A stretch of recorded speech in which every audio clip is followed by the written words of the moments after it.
Alors, Lauriane Rossi, je vais commencer par vous. Vous l'avez dit, on ne peut pas penser la ville et les zones rurales de la même façon. Comment on aborde la mobilité du quotidien pour les zones rurales qui ont été un peu oubliées dans les transports publics? On ne peut pas tous leur proposer du vélo.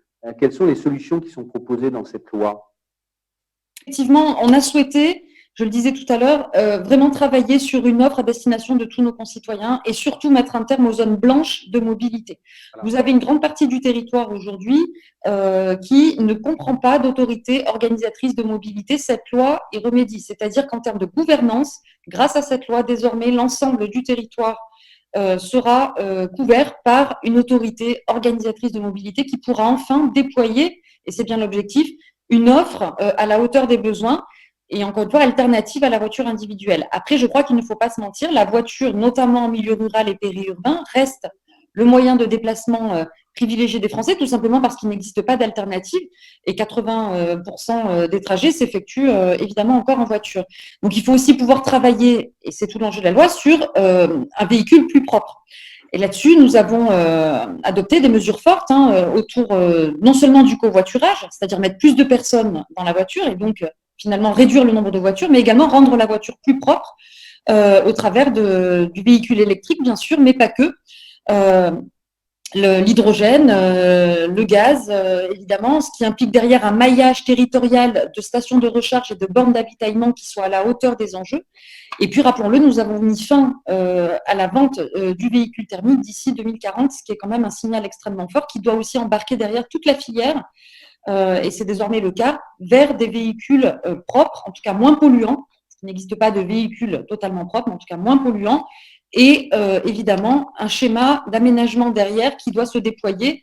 Et là, il faut qu'on soit extrêmement vigilant, je le crois, je pense que d'autres intervenants le diront, sur la répartition équilibrée sur l'ensemble du territoire de toutes ces bornes, car si nous n'avons pas la certitude de pouvoir nous approvisionner, et donc si nous ne levons pas le frein à l'autonomie de ces véhicules, eh bien, le pari ne sera pas remporté.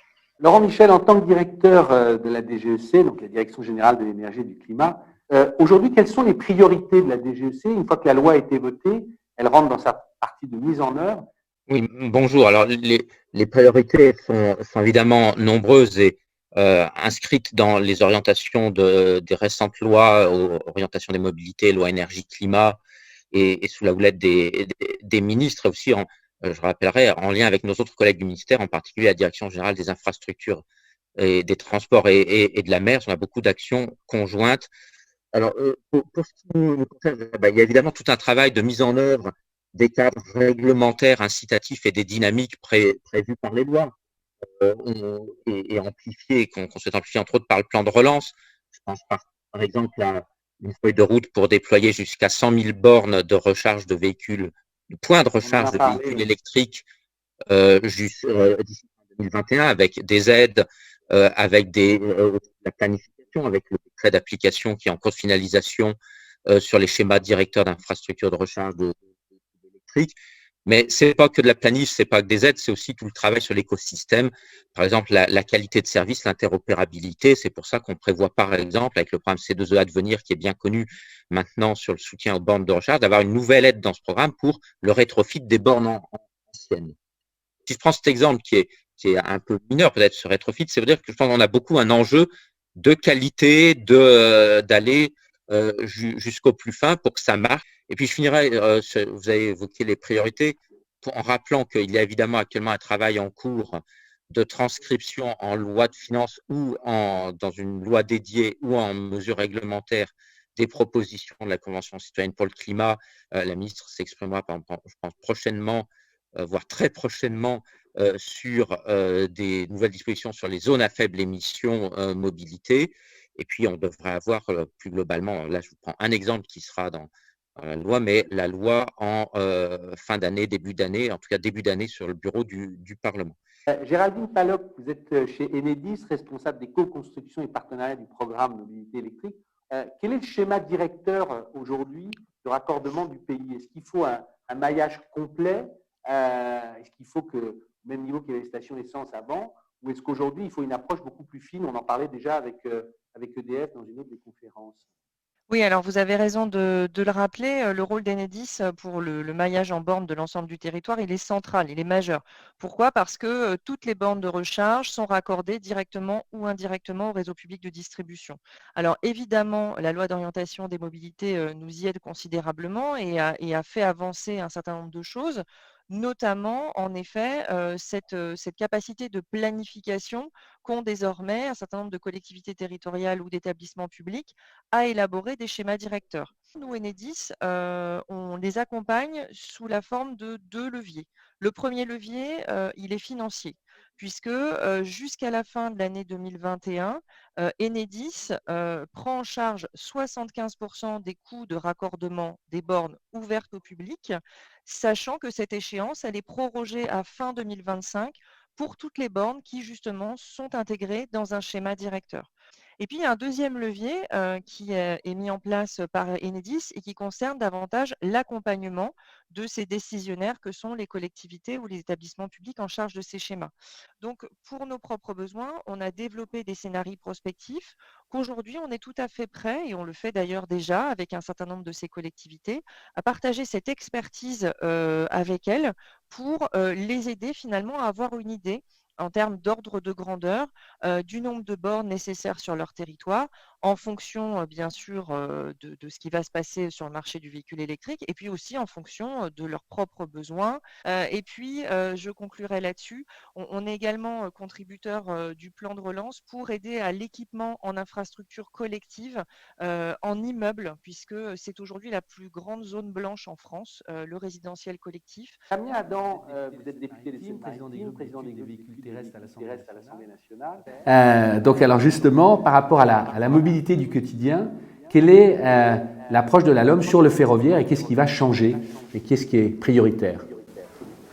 Alors, effectivement, sur le ferroviaire, il y a beaucoup de choses qui ont été lancées dans le cadre des réflexions autour des mobilités en début de quinquennat, parce que tout n'est pas forcément dans la LOM. Mais une des grandes ambitions de la LOM, c'était de réinvestir les trains du quotidien, faire en sorte qu'on puisse régénérer nos réseaux et faire en sorte qu'on puisse rajeunir ces réseaux pour avoir plus de fiabilité et plus de trains, notamment dans les trains du quotidien, les TER, les RER, et faire en sorte que les personnes qui vont travailler puissent avoir potentiellement des alternatives aux véhicules individuels d'un bout à l'autre. Donc, on va augmenter de 50% les moyens sur le train, sur la rénovation des voies, pour atteindre 3,6 milliards d'euros par an pendant 10 ans pour rattraper ce retard. Mais la LOM, ce n'est pas que du ferroviaire, même si le ferroviaire est évidemment très important, c'est aussi des mobilités électriques. On a commencé à le toucher du doigt et je voudrais quand même là-dessus rajouter des points parce que je trouve que ce qui est assez formidable, c'est que, je ne sais pas si Lauriane, ça te fait la même chose, mais quand on regarde les débats qu'on a eu en 2018 sur la LOM par rapport aux mobilités électriques, à la voiture électrique, que de chemin parcouru en 18 mois. Aujourd'hui, on se rend compte qu'on a triplé depuis début d'année 2020 le nombre de véhicules électriques vendus en France et qu'il y a vraiment un appétit des citoyens pour agir et pour passer sur des véhicules électriques. Et donc, du coup, dans la LOM, on a voté pas mal de choses dont on commence à voir des effets concrets et on se rend compte que l'ensemble des acteurs sont en train de s'adapter à ces mesures-là. On a par exemple la prise en charge du coût de raccordement des bornes ouvertes au public. Il était de 40% la prise en charge publique par l'État via le TURP. On est en train de le monter à 75% et effectivement, les décrets sont en cours de rédaction et de publication. On renforce les prééquipements des bâtiments publics et rénovés pour faire en sorte qu'ensuite, ce soit très simple d'installer une borne dans une copropriété. On renforce aussi le droit à la prise qui sera clarifié et élargi, tout ça, avec l'idée d'avoir effectivement 100 000 bornes qui étaient prévues en 2022 et qui, du coup, est avancée à fin 2021, avec la logique de faire en sorte qu'on ait toujours une borne pour des véhicules en disponibilité dans le parc français. Nicolas Rigalan, vous êtes Affaires directeur publiques à la Confédération nationale des planteurs de betteraves. On vient de parler de beaucoup de voitures électriques, mais ça reste quand même un investissement cher. J'ai envie de dire, si je n'ai pas les moyens, moi, aujourd'hui, d'acheter une voiture électrique, je peux quand même la convertir au biocarburant à partir d'essence, et donc à partir de betteraves, dont on va extraire l'alcool pour faire un carburant. Comment, justement, vous, par rapport à la LOM et par rapport à cette spécificité française, vous voyez les choses sur l'avenir de ce carburant? Je crois que ce qui est important de préserver, c'est une diversité énergétique en respectant le principe de neutralité technologique, qui me paraît très important. Pour rappel, aujourd'hui, la réglementation européenne en matière d'émissions des véhicules est basée strictement sur la mesure de ces émissions en sortie de pot d'échappement.